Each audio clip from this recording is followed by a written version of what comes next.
몇 달 만에 다시 주일 저녁 예배 설교를 하게 되네요. 이제 이전에 빌립보서를 이제 마치고 이제 새롭게 어떤 말씀을 보아갈까 좀 계속 고민을 했는데 좀 아직 못 정했습니다. 좀 더 고민을 해야 될 것 같고, 그래서 그럼 오늘은 무슨 말씀을 전할까 하다가 곧 이제 성탄절이 다가오지 않습니까? 재밌게도 뭐 유초동부도 뭐 좀 이렇게 계산해서 맞추고 한 건 아닌데 지금 이제 예수님의 그 마지막을 보고 있고요. 또 청년부에서도 이제 우리들의 부활에 대한 말씀을 전하면서 이제 예수님의 부활에 대해서 좀 보고 있습니다. 좀 그 말씀들을 준비하면서 좀 새삼 여러 가지로 좀 생각을 하게 되더라고요. 그래서 오늘 이 시간에도 좀 이것을 함께 나누면 좋겠다라는 생각을 하게 되었습니다. 우리에게 들려진 이제 기쁜 소식이죠. 그래서 우리가 단지 귀로만 들은 것이 아니라 믿음으로 받아들이고, 그래서 기뻐하게 된 이 복음이라는 선물을 성탄절을 이제 앞에 두고, 그리고 아마 한두 번은 더 전할 것 같거든요. 그러니까 또 성탄절을 이제 뒤에 이제 지나면서 좀 다시 한번 듣고 믿음으로 바라보며 그 복됨을 다시금 또 더 깊이 깨닫고 느끼고 누리면서 우리를 위해 이 땅에 오신 예수님을 다시 한번 찬양하게 되었으면 좋겠습니다. 오늘 말씀 1절에서 바울은 고린도 교회를 향하여서 복음을 너희에게 알게 하겠다라고 말씀합니다. 재밌는 것은 이들이 모르고 있기 때문에, 이 복음에 대해서 그 기쁜 소식을 한 번도 들어본 적이 없기 때문에 알게 하겠다는 것이 아닙니다. 너희에게 전한 복음을 알게 하겠다라고 하니 이미 이전에 그가 전했던 내용입니다. 이들이 들어 알고 있는 그러한 소식입니다. 심지어 1절 뒷부분에서 말씀하기를 이 복음은 너희가 이미 받은 것이라고 합니다. 단순히 귀로 들어서 머리로 알고 있는 것을 넘어서서 아마도 믿음으로 받았던 것이라, 믿음으로 받은 것이라는 의미겠지요. 이를 분명히 하듯이 바울은 이어서 이들이 이 복음 가운데에 지금 계속해서 서 있다라고 하고 있습니다. 이것이 성도죠.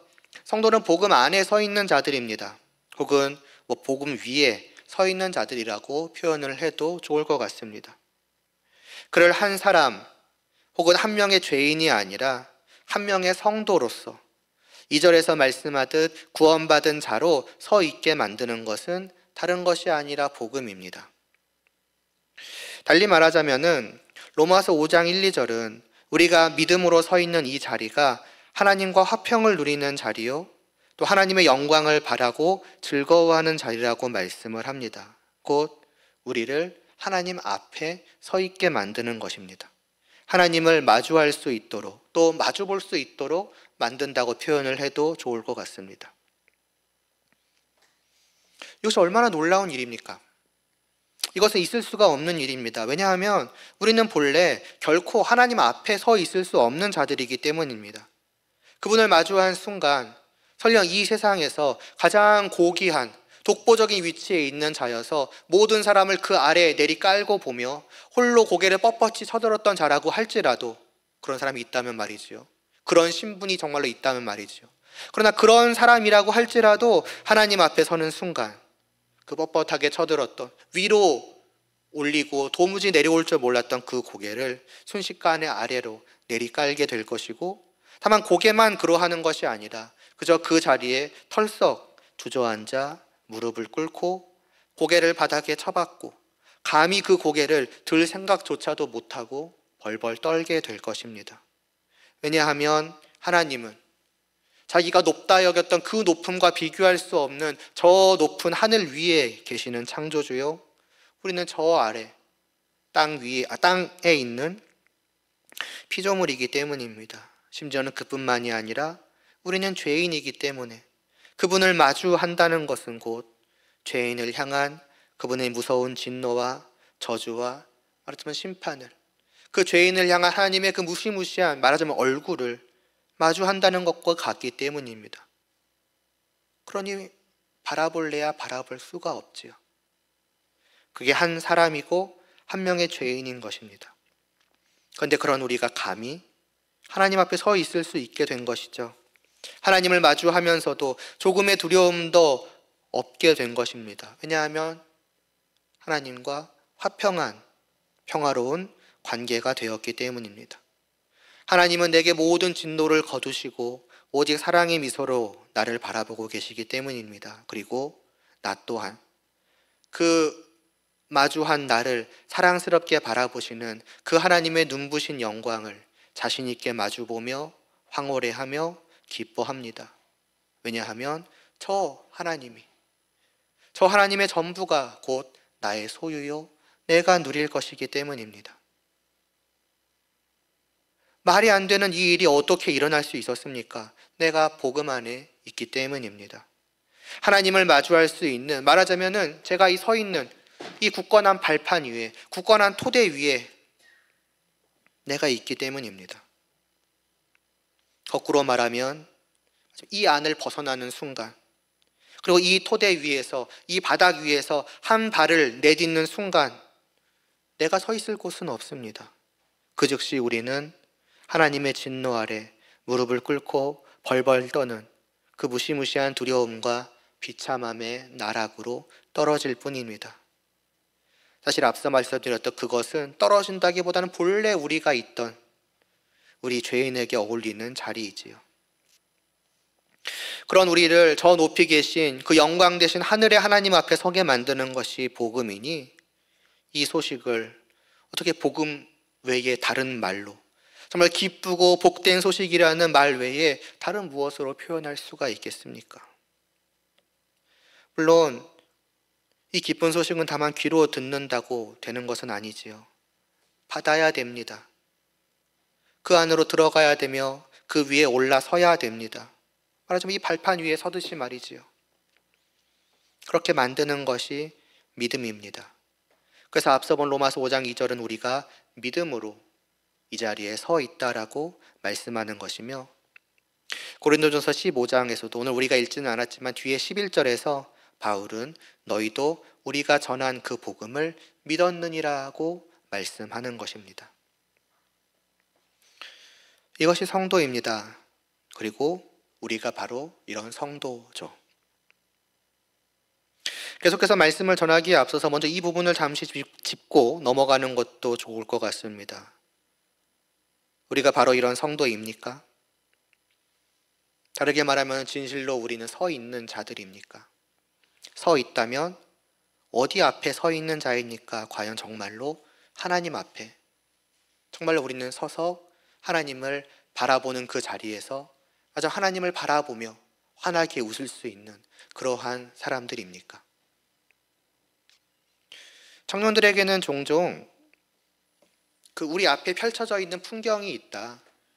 그리고 그 풍경은 예전에 바라보았던 그 풍경과는 전혀 다른 풍경이 내 앞에 펼쳐져 있다라는 그런 표현을 종종 사용하고는 합니다.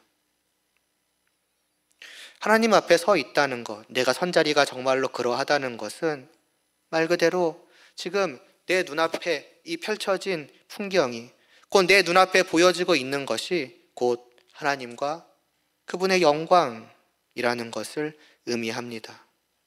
그것이 성도가 믿음으로 바라보는 풍경입니다. 우리의 이 육신의 눈으로 바라보는 이 세상의 풍경에 빛남이나 어둠과 관계없이, 또 화려함이나 별거 없는 것과 관계없이, 지금 내 육신의 눈앞에 펼쳐진 현실이 좋든 나쁘든 관계없이 그 모든 것을 뒤덮는 놀랍고 눈부신 광경이 지금 나의 믿음의 눈앞에는 펼쳐져 있는 것입니다. 그래서 로마서 5장에서 바울은 그렇게 하나님 앞에 지금 서 있는 자들에 대해 말씀하기를 하나님과 지금 화평을 누리고 있으며 하나님의 영광에 대한 소망으로 인해서 지금 즐거워하고 있다고 합니다. 지금 내 눈앞에 보여지고 있는 것입니다. 보여지기에 만족해 수 있는 겁니다. 보이니까요.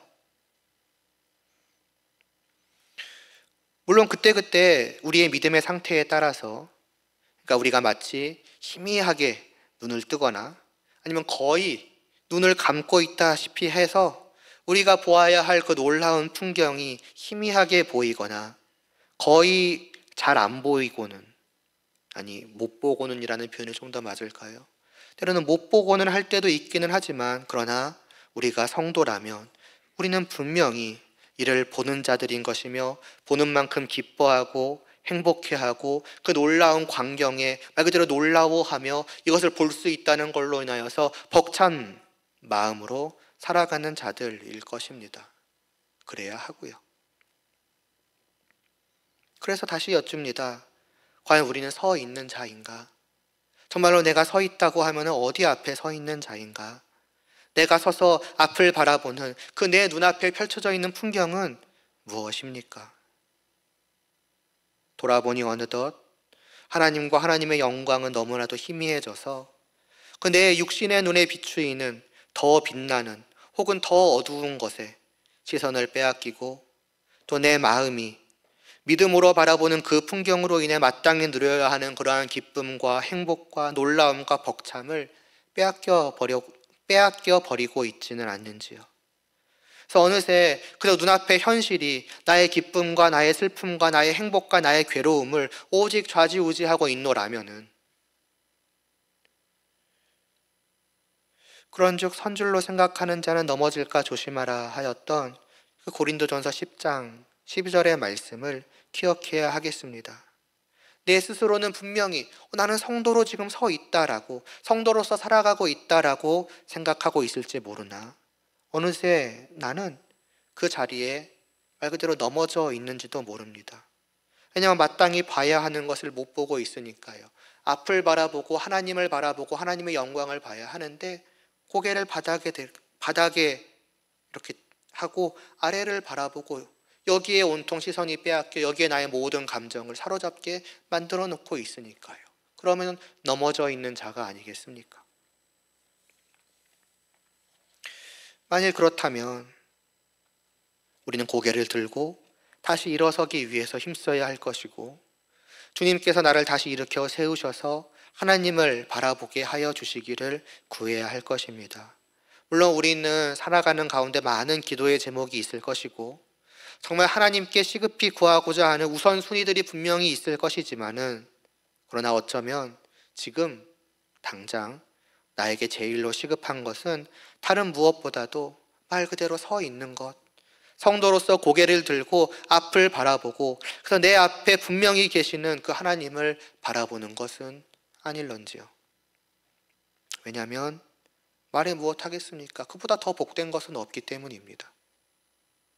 이것이야말로 우리의 인생의 진정한 목적이요 의미이기 때문입니다. 물론 세상을 향해서 이런 소리를 외쳐봐야 헛소리라고 외치며 헛소리라고 하며 한 귀로 듣고 흘릴 것이지만은, 그러나 우리는, 성도된 우리는 이것이 진실이라는 것을 아는 자들 아닙니까? 진실로 하나님을 바라보는 것이 진실로 행복한 것이요, 하나님을 바라보는 것이야말로 나의 인생의 오직 유일한 단 하나의 목적의 의미와 가치라는 것을, 하나님은 그럴 만한 분이시라는 것을 적어도 성도된 우리는 분명히 아는 자들 아니겠습니까? 그렇기에 우리가 진실로 성도라면 내가 서 있지 못하고 마땅히 보아야 할 앞을 바라보는 것이 아니라 고개를 숙여 바닥을, 이 땅만을, 내 육신으로 바라보는 그것만을 보고 있음을 깨닫게 될 때, 내가 어느새 또 넘어져 있구나, 내가 어느새 또 고개를 숙이고 있었구나 하고 성도는 한탄할 수가 있는 것이고, 진실로 마음으로부터요. 그렇기에 다만 한탄만 하는 것이 아니라 아까 말씀드렸듯 고개를 들고 일어나야지, 하나님 앞에 서야지, 하나님을 바라보아야지라고 하는 그러한 갈망이, 원함이 생겨날 것이고, 그래서 이것을 구하게 될 것입니다. 그렇게 되기를 바랍니다. 이는 오늘 전하고자 하는 말씀과도 관련이 되어 있기 때문에도 더욱 그렇게 되기를 바랍니다. 왜냐하면 하나님과 화평을 누리는 자리에 서서 그분과 누리는 그 화평의 복됨과 그분의 영광을 소망케 하는 그 즐거움의 지극히 큼을 알 때에 우리는 그것을 가능케 해주고 나를 그러한 자리에 서 있도록 만들어주는, 아까 말씀드렸던 그 나의 이 바닥을, 이 토대를 아무렇지 않게 가볍게 여기게 되지 않을 것이기 때문입니다. 소중하게 생각할 것이고 거듭거듭 점검하고자 할 것이고, 그렇게 함으로써 혹시라도 내가 이 잘못된 토대 위에 서 있는 것은 아닌가. 절대로 그러고 싶지 않다. 내가 믿음으로 서 있는 이 복음이라는 토대 위에서 한 발자국이라도 벗어나고 싶지 않다 하면서, 혹시라도 그렇게 될 때에, 그걸 깨달을 때에 기겁하며 다시 돌아오게 될 거니까요.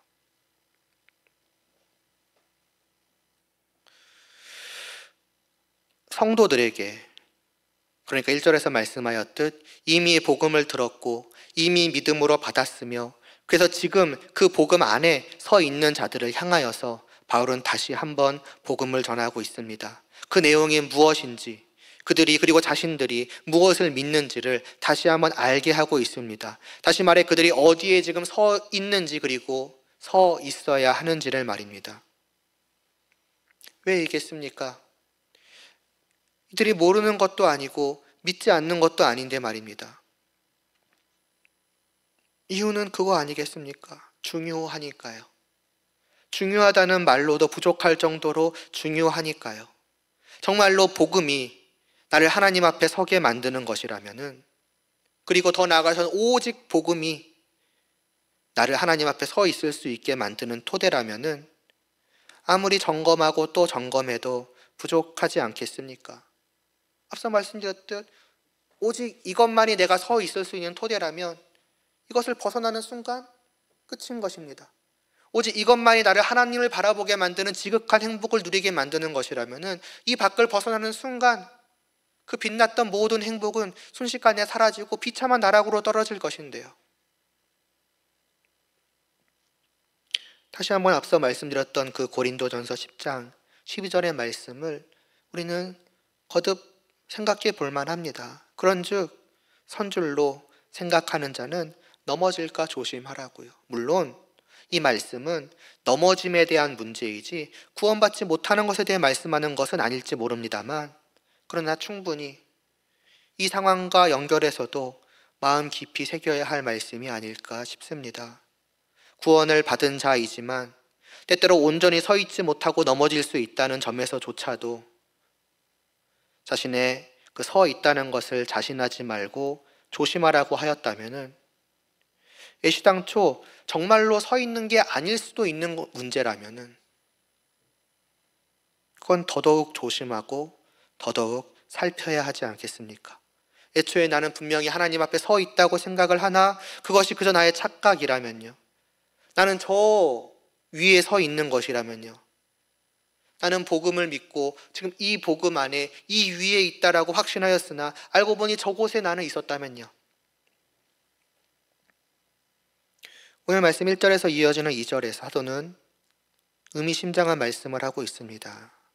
너희가 만일 내가 전한 그 말을 굳게 지키고 헛되이 믿지 아니하였으면 그로 말미암아 구원을 받으리라고 말입니다. 마치 이렇게 말씀하는 듯 하지 않습니까? 정말로 너희가 우리가 전한 그 복음을 받은 자이냐? 정말로 그 복음을 믿는 자이냐고 말입니다. 앞서 말씀드렸듯이 믿음은 복음을 받도록 만드는 것입니다. 비유하자면 믿음은 그 토대 위에 나를 서 있게 만드는 것입니다. 그렇다면 만일 이 복음을, 사도가 전한 이 진짜 기쁜 소식이 아니라 무언가 다른, 아예 다르던, 섞여 있던, 무언가 빠져 있던, 사도가 전한 것과 다른 무언가를 내가 믿음으로 받았고 그 다른 무언가 위에 믿음으로 서 있는 것이라면, 그 사람은 어디에 서 있는 사람이겠습니까? 분명 그는 믿음이 있으니까 나는 서 있다고 생각을 할지 모르지만, 그것이 과연 하나님 앞일까요? 나는 하나님 앞에 서 있는데요 라고 말할지 모르지만, 하나님도 과연 맞다고, 너는 정말로 내 앞에 서 있다고, 내가 지금 너를 바라보는 그 미소를 보라고 하실까요? 어쩌면 그것은 하나님의 형상을 한 마귀일지도 모르는 일입니다. 마귀가 우리에게 너는 정말로 잘 믿고 있다고, 믿음 위에 바르게 서 있다고, 그러니까 너가 무엇을 딛고 있는지, 무엇 위에 서 있는지 신경 쓸 필요 없다고, 그런 거 확인할 필요가 뭐가 있냐고. 내가 너 앞에 있는데.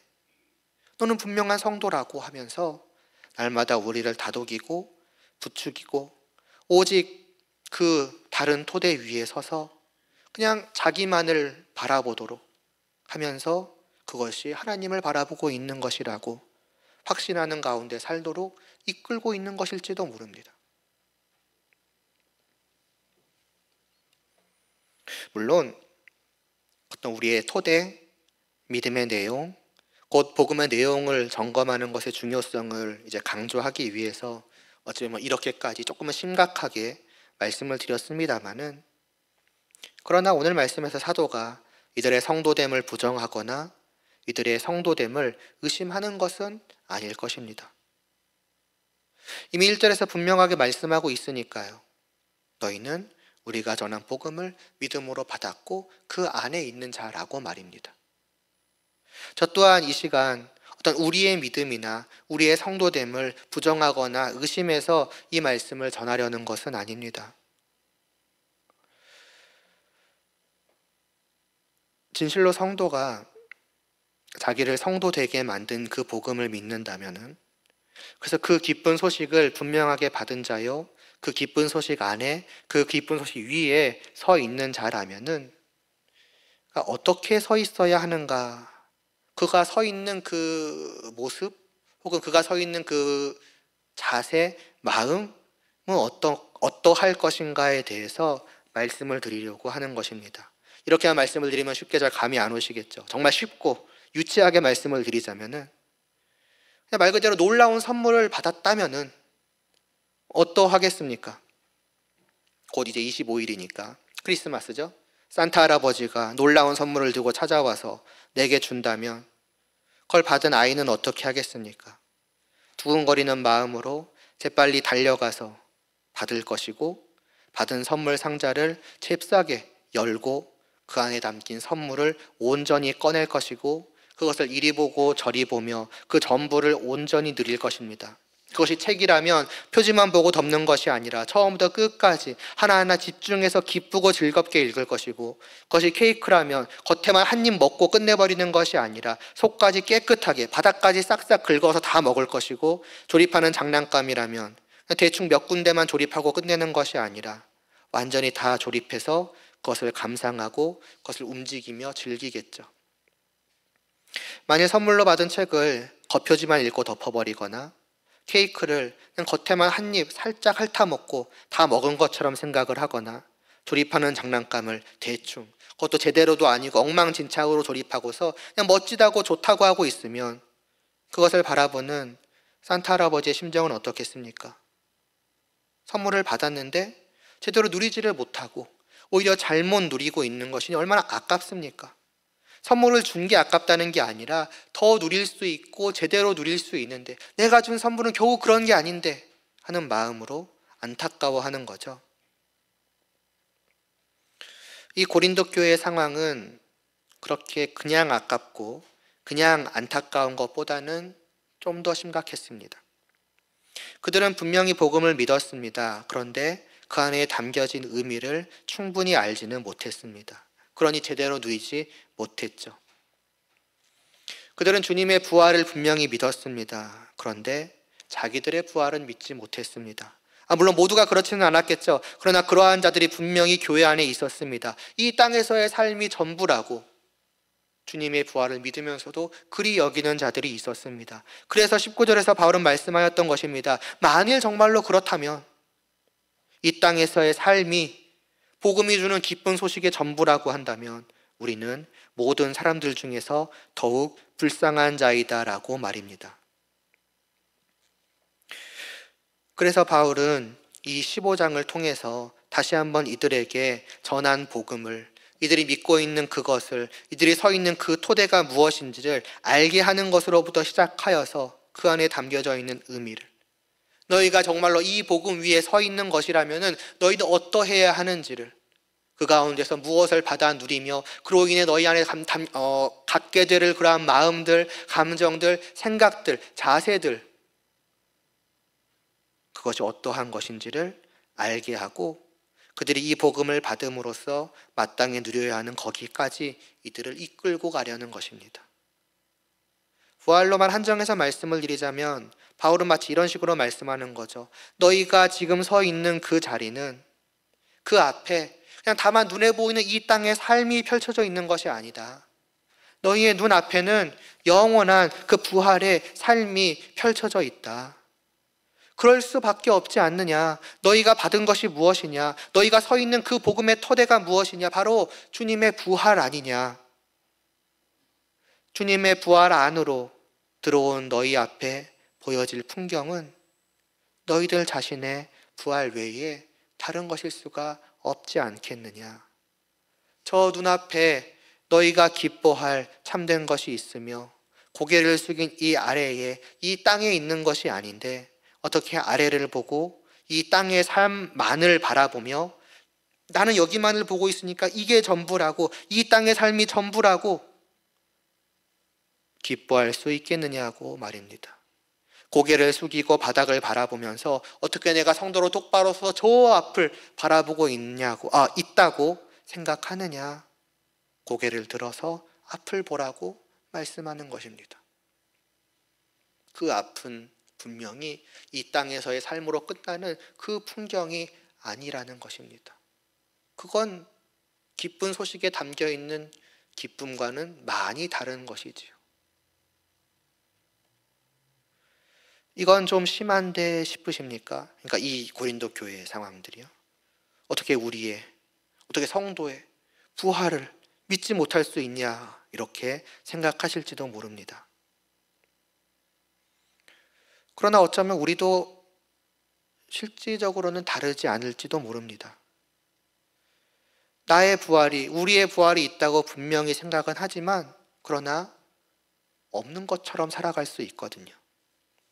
내 마음도, 내 생각도, 감정도, 행동도 모든 것이 부활 같은 것은 없고 이 땅의 삶이 전부야라고 어쩌면 강력하게 외치고 있는, 그래서 누가 봐도 저 사람은 부활이 없다고 생각하는 사람이야 하게 되는 그런 삶을 살아가고 있을지 모릅니다.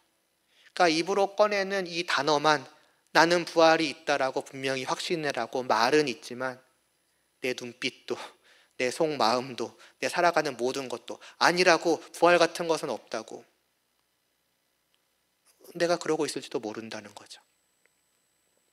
부활은 그냥 부활이 있어 하고 생각하는 것이 다가 아닙니다. 그냥 죽어도 부활할 거야, 다시 살 거야, 영원히 살 거야, 언젠가 그렇게 되겠지 하는 식으로 생각하고 끝내도록 만드는 것이 부활이 아닙니다. 겨우 그런 것을 위해서, 겨우 그 정도 반응밖에는 주지 못하는, 말하자면 에게 겨우 이거예요 하는, 내 입의 말은 다르겠지만, 내 입의 말로는 와 하고 하겠지만은 속마음은 에게 겨우 이거였어요 라고 할 만한 그런 것을 주기 위해서 주님께서 오신 것이 아니며 겨우 그런 것을 복음이라 기쁜 소식이라 하지 않을 것입니다. 이것은 우리에게 이 세상이 주지 못하는 참된 기쁨과 행복을 주며, 그렇기 때문에 그냥 사과나무 아래 입 벌리고서 언젠가 사과가 떨어지겠지, 안 떨어져도 상관없고 라는 식으로 기다리게 만드는 것이 아니라, 자세적으로 말하자면은 그냥 지금이라도 나무 위에 올라가서 고개를 쭉 뻗고 고개를 쭉 뻗고 빨리 나무 위로 올라가서 할 수만 있다면 내가 지금이라도 손에 넣고 먹고 싶게 만드는 그런 것입니다.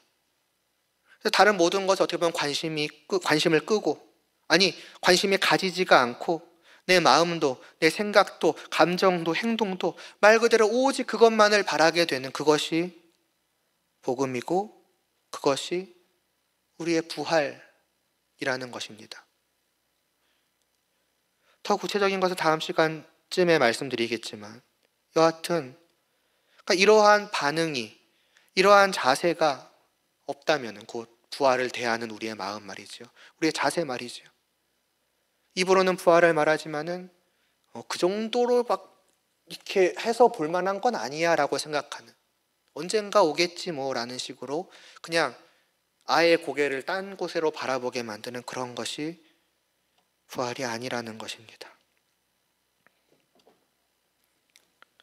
만일 그렇다면 아까 말씀드렸던 것처럼 사실상 우리는 저 고린도 교회 성도들과 크게 다르지 않음을 보여주고 있는지도 모르겠습니다. 거기에 더해서 다만 우리의 부활을 대하는 자세에 있어서만이 아니라 우리가 진정 복음을 믿음으로 받고 그 안에 서 있다면 부활을 대하는 것과 마찬가지로 여러 가지 면에서 우리에게 나타나야 할 반응이 있습니다. 마음이 있고 감정이 있습니다. 복음을 받은 복된 반응이요, 복된 모습이요, 복된 마음이요, 복된 감정입니다. 아까 유치하게 말씀드렸듯 놀라운 선물을 받은 것에 합당한 그 반응들이 받았다면은 있다는 것입니다. 있기 마련이라는 것이지요. 이러한 것들을 우리가 복음에 대해 다시 한번 말씀을 들으며 점검해 볼 수 있기를 바랍니다. 이쯤 되면 짐작하시겠지만 점검한다는 것, 우리의 믿음을 점검하고 우리가 믿는 복음의 내용을 점검한다는 것은 단순히 내용 점검만이 아닙니다. 마치 빨간 펜으로 첨삭하는 것처럼 우리가 믿는 내용을 첨삭해서 내용 수정했으니까 끝났다, 되었다, 문제없다, 이제 100점이다. 이게 점검이 아닙니다. 그 내용과 함께 그 온전한 복음에 합한 나의 반응을, 다르게 말하면 나의 마음을 바라보는 것이고 더 깊이 들어가면 나의 영혼을 바라보는 것입니다. 그리고 그것을 합당한 것으로 회복하는 것입니다. 다시 말해 참된 기쁨과 행복을 회복하는 것이고 그런 참된 기쁨과 행복을 가진 성도에 합당한 삶 전체를 회복하는 것입니다. 그렇기 때문에 이것은 언제나 하나님께 간구드리는 것이, 다르게 말하면 기도가 동행할 수밖에 없습니다.